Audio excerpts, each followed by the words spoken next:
The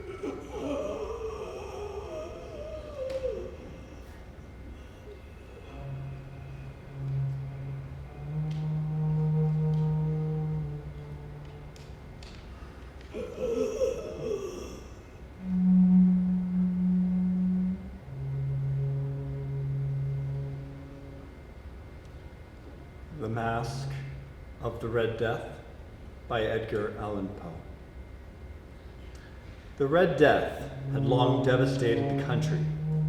No pestilence had ever been so fatal or so hideous. Blood was its avatar and its seal. The redness and the horror of blood, the scarlet stains upon the body, and especially upon the face of the victim, were the pest ban which shut him out from the aid and from the sympathy of his fellow men. But the Prince Prospero was happy and dauntless and sagacious. When his dominions were half depopulated, he summoned to his presence 1,000 hale and light-hearted friends from among the knights and dames of his court, and with these retired to the deep seclusion of one of his castellated abbeys. The abbey was amply provisioned with such precautions the courtiers might bid defiance to contagion. The external world could take care of itself. The prince had provided all the appliances of pleasure. There were dancers, there were musicians, there was beauty, there was wine. All these were securely within. Without was the Red Death. While the pestilence raged most furiously abroad, the Prince Prospero entertained his 1,000 friends at a masked ball of the most unusual magnificence. It was a voluptuous scene, that masquerade. But first, let me tell of the rooms in which it was held. There were 7, an imperial suite. In the middle of each, a tall and narrow Gothic window looked out upon a closed corridor.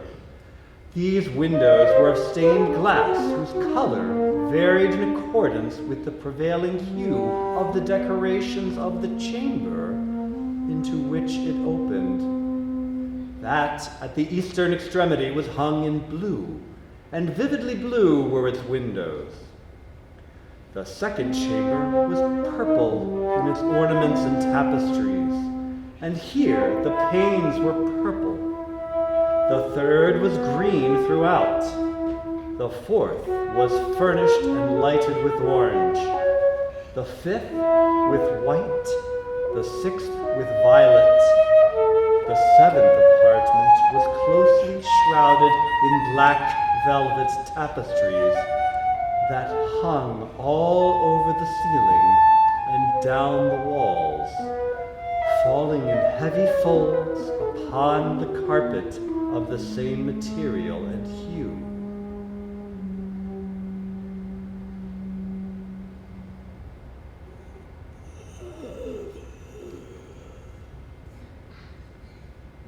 The panes here were scarlet, a deep blood color. There stood opposite to each window a heavy tripod, bearing a brazier of fire that projected its rays through the tinted glass and so glaringly illumined the room.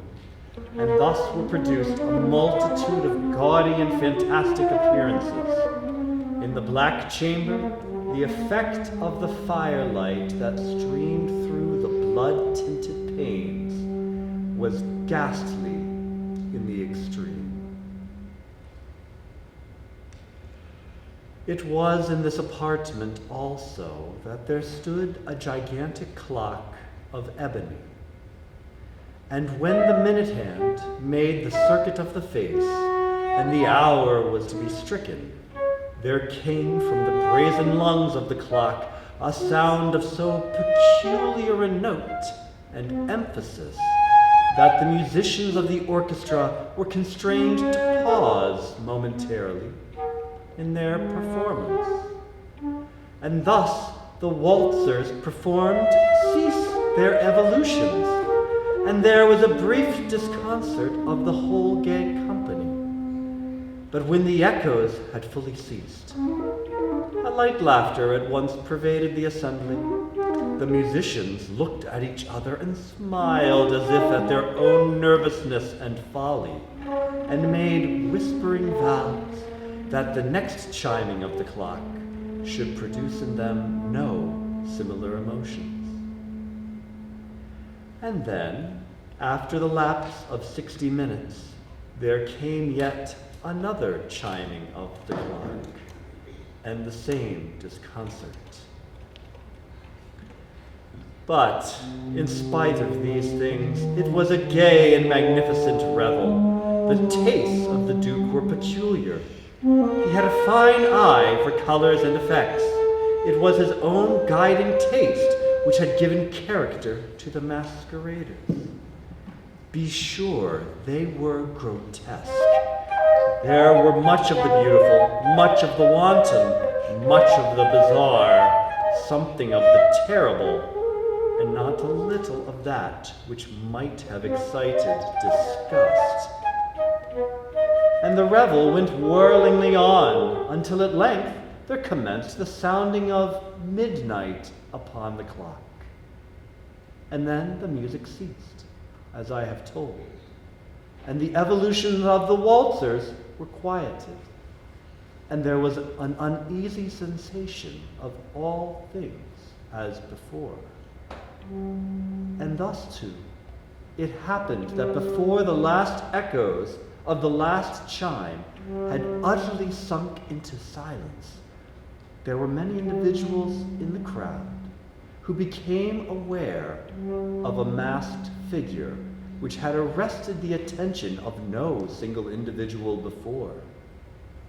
And the rumor of this new presence, having spread itself whisperingly around, there arose at length from the whole company a buzz, expressive of disapprobation and surprise. Then, finally, of terror, of horror, and of disgust.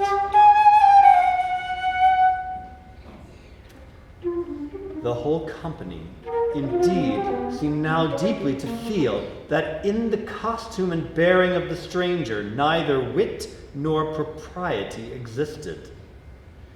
The figure was tall and gaunt and shrouded of the grave. The mask which concealed the visage was made nearly to resemble the countenance of a stiffened corpse.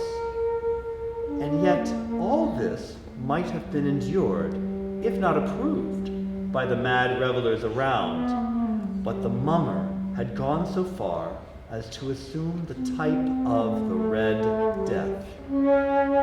His vesture was dabbled in blood, and his broad brow, with all the features of the face, was besprinkled with the scarlet horror.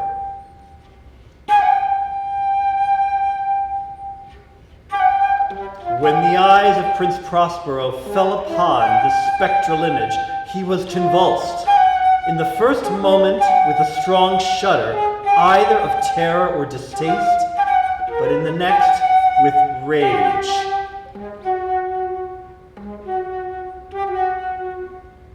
Who dares, he demanded hoarsely, who dares insult us with this blasphemous mockery? Seize him and unmask him, that we may know whom we have to hang at sunrise from the battlements. At first, as he spoke, there was a slight rushing movement in the direction of the intruder, who now, with deliberate and stately step, made closer approach to the speaker. But from a certain nameless awe with which the mad assumptions of the mummer had inspired the whole party, there were found none who put forth a hand to seize him. It was then that Prince Prospero, maddening with rage, rushed hurriedly through the 6 chambers. He bore aloft a drawn dagger, and had approached in rapid impetuosity to within 3 or 4 feet of the retreating figure, when the latter, having attained the extremity of the velvet apartment, turned suddenly and confronted his pursuer.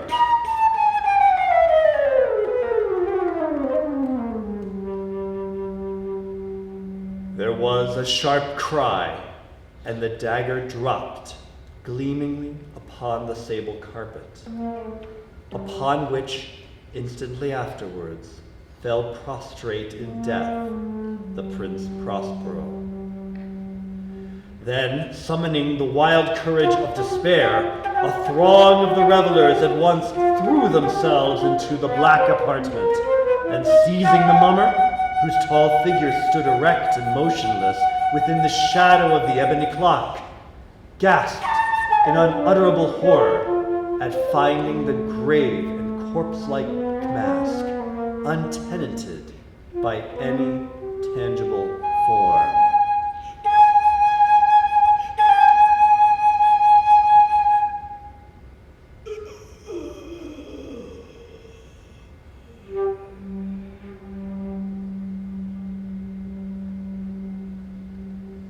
And now was acknowledged the presence of the Red Death. He has come like a thief in the night, and one by one dropped the revelers in the blood-bedewed halls of their revel, and died each in the despairing posture of his fall. And the life of the ebony clock went out with that of the last of the gay, and the flames of the tripods expired, and the darkness and decay and the Red Death held illimitable dominion over all.